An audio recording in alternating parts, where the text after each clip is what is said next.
Hi, my name is Christina, and my goal is to reach C1 level in Spanish. Right now, I'm A1, barely A1. I'm not even A1.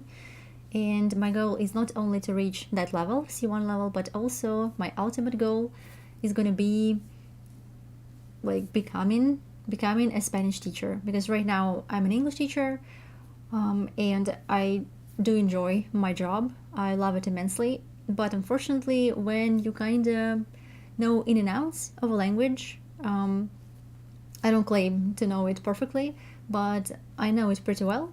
And you kind of get into this rut, it kind of turns into a routine. But I just caught myself thinking that if it was Spanish, it would be much more challenging and it would be much more entertaining. Like, not only teaching it, but also learning it myself. I got to learn this language more deeply only when I started teaching. And so, yeah, this is my ultimate goal, to be a Spanish teacher.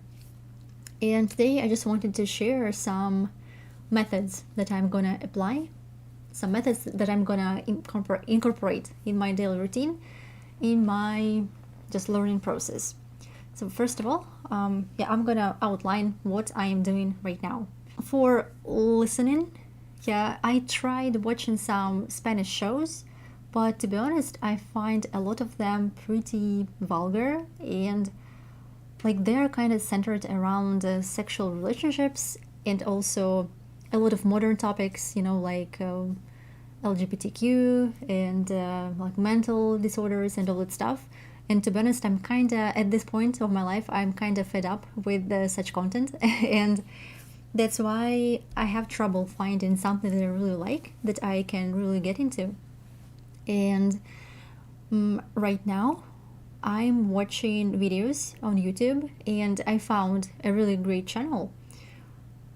It's not, by the way, exposure, like a native speaking exposure, because that lady, okay, that girl, that girl that I'm watching, she is actually American, and she's been living in Latin American countries for like 7 years or 8 years, something like this, and she speaks Spanish very well, like super fluently. But to be honest, it's kind of it's pretty easy to understand her, and I was actually surprised at this fact that it was so easy to understand her, even though when I watched some native speakers, I had difficulty in catching what they were saying, especially because their pace was like really high, really quick. And as for her, she's, as I said, she's really fluent, and but still she manages, I don't know, to make herself so clear, to enunciate stuff, and that's why I understand like maybe 90% of what she's saying. Also, of course, I have this background. I know English, and there are many English-looking words in Spanish, I found out. So it also helps me, of course. And I do know some basic stuff, well, by now. Some basic words, some basic phrases. So her name is Profe Lau. As I said, she's American, and she's been learning Spanish for many years. And she actually explains English, like English grammar, English vocabulary, to Spanish-speaking people. So this is interesting, and right now, at this moment, I'm really enjoying her content, even though unfortunately there isn't much content like this, I mean, where she speaks Spanish. I think the majority of her videos are in English, which is also good, by the way. Then what else I'm doing? I wanted to pick up a student's book, but I decided to pick up a B1 book right away. Because I don't know why, because when I looked at A1, at one of A1 books, I kind of knew like a lot of stuff, a lot of basic stuff, like basic vocabulary, maybe family names, and what else, like something else. And I just thought that it would be quicker and it would be more efficient and it would be more interesting for me if I started out just with B1 right away. So right now I'm going through a DELE book, B1. DELE it's a Spanish exam, a Spanish language exam. I mean, you take it if you want to prove that you have a B1 level. or the B1 level, yep. And right now I'm just, doing exercises in that book, which is pretty exciting actually. I'm not sure if the vocabulary sticks that I see, and I'm not sure that grammar points stick, but I kind of, right now, I'm in this phase when I'm just exposed to the language. I listen to it, I read it, I look up words that I don't know, but I can't really get into this grammar part, even though I'm always frustrated when my students show that they don't really want to study grammar. But yeah, I don't really feel like it, don't really feel like studying grammar at this point, but of course I will, yep. I know that I have to do it, but I guess just the amount of conjugations, the amount of all these verb forms,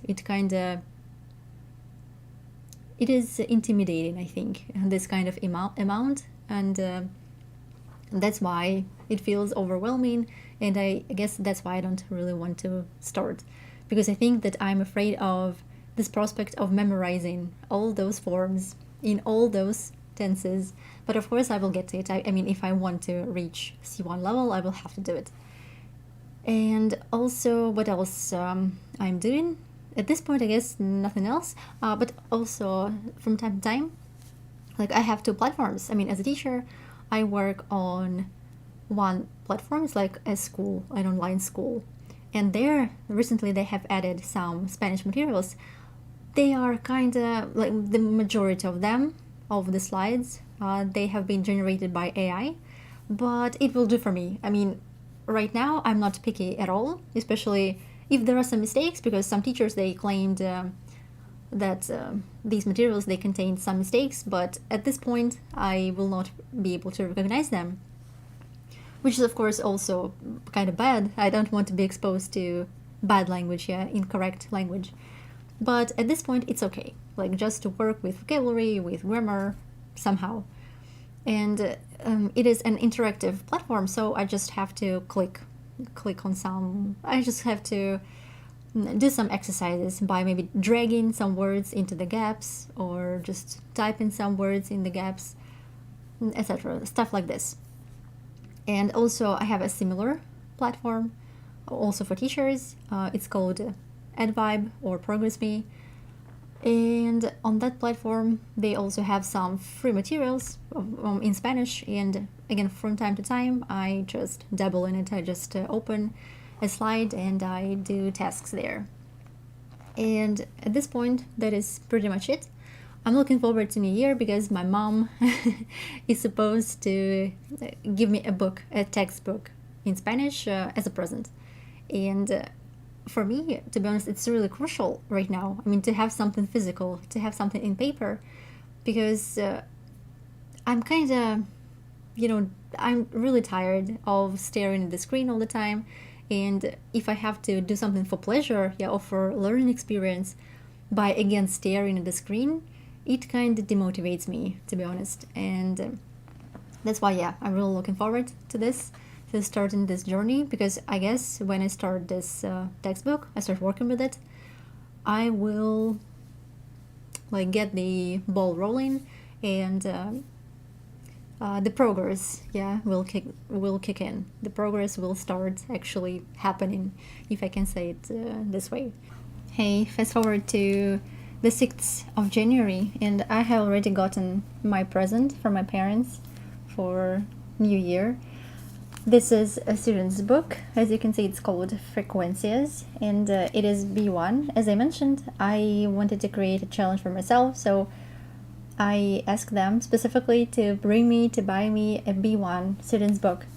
And I haven't done much with this book yet, but it looks great, and it also has an electronic version. Like, you have to type this code on one side, and you will have the access to the electronic version of this book. And I guess I will only need it to listen to audios and to watch videos, if there are any. I don't know yet, to be honest, but it's looking great. It's very thick, as you can see.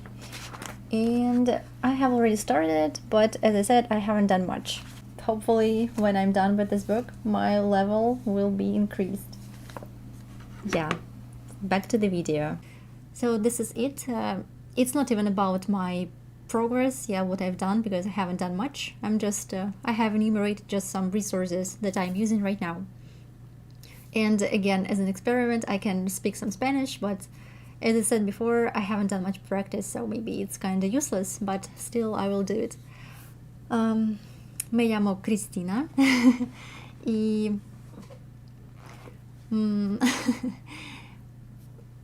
es muy difícil, sí. Y tengo miedo que no he hecho muy progreso y tengo miedo que...